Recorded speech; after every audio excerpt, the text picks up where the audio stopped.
guys, I'm Maggie Sabrina. In this video, I will show you about the business that very successful in their time, but in the middle of their glory, they must go to bankrupt. Yes, that's right.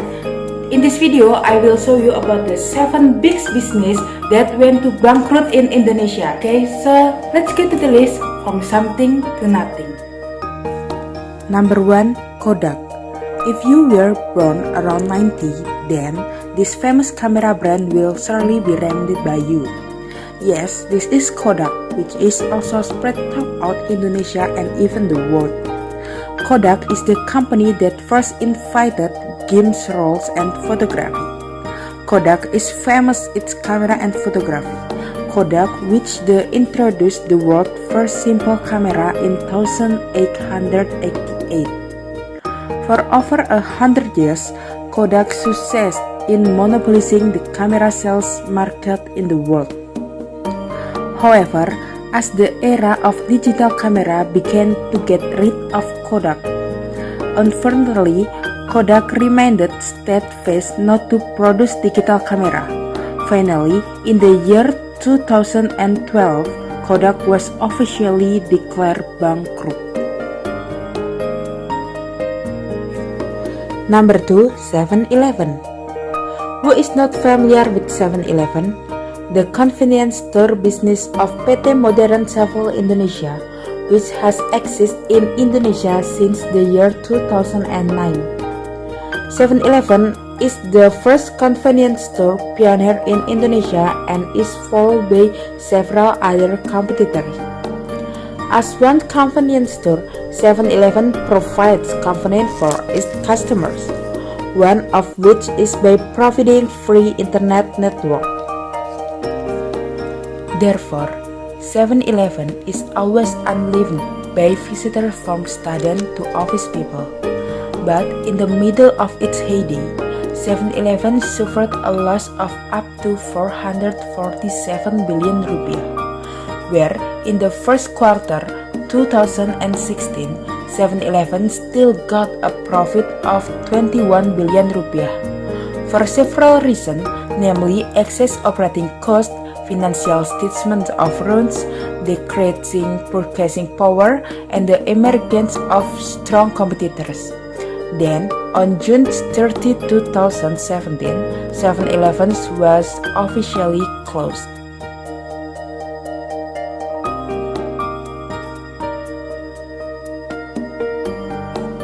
Next, number 3, Dick's Tara.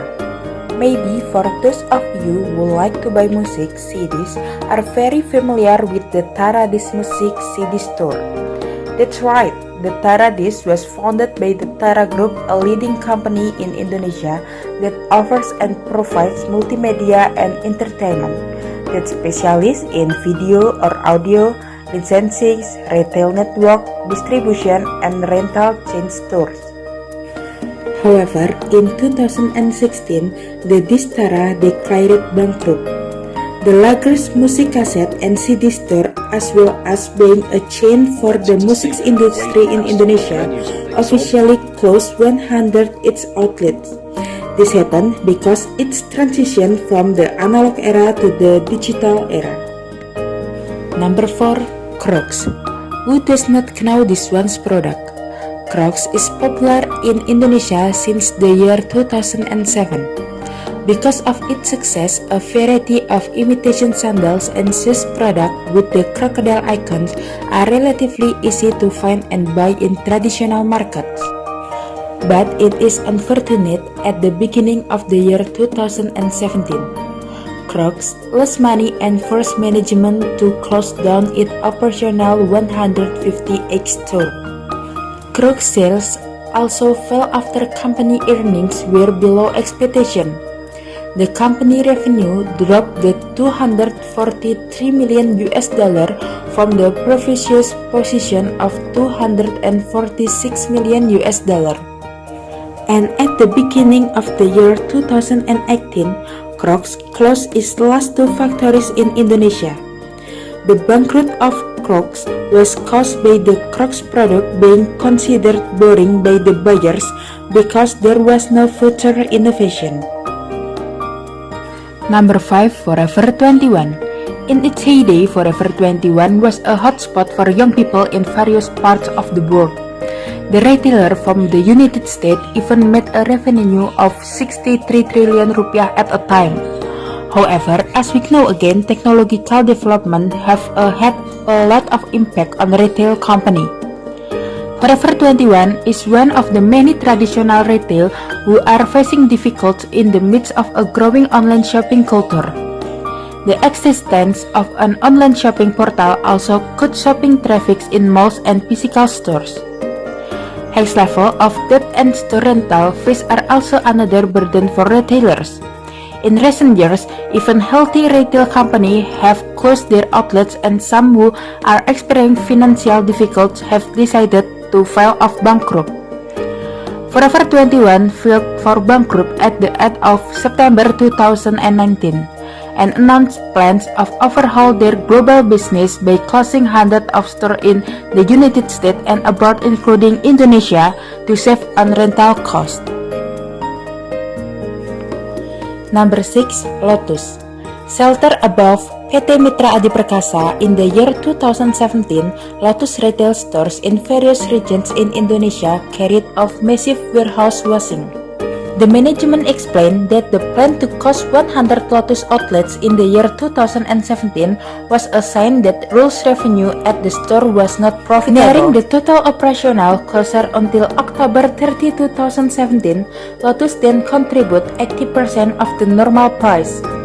The trend of shifting shopping from offline to online is also one factor that supports the closure of these two outlets.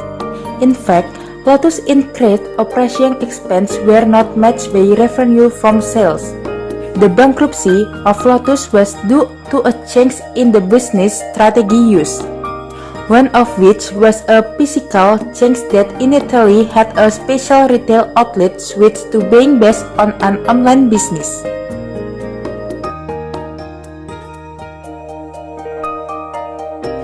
And the last, number 7, Debenhams. Debenhams, a retail shop from the UK, is also following Lotus footsteps, closing outlets in various regions in Indonesia. Once known as one of the largest department stores in Indonesia, Debenhams finally had to give up with the intense competition between shopping centers. The closure plan at the end of the year 2017 also helped make Debenhams give a clearance sale and massive warehouse cleaning up to 80%. Debenhams themselves are targeting their product for young people, especially the millennial generation. But currently, young people prefer to shop at specialty stores and e-commerce, not offline stores like Debenhams.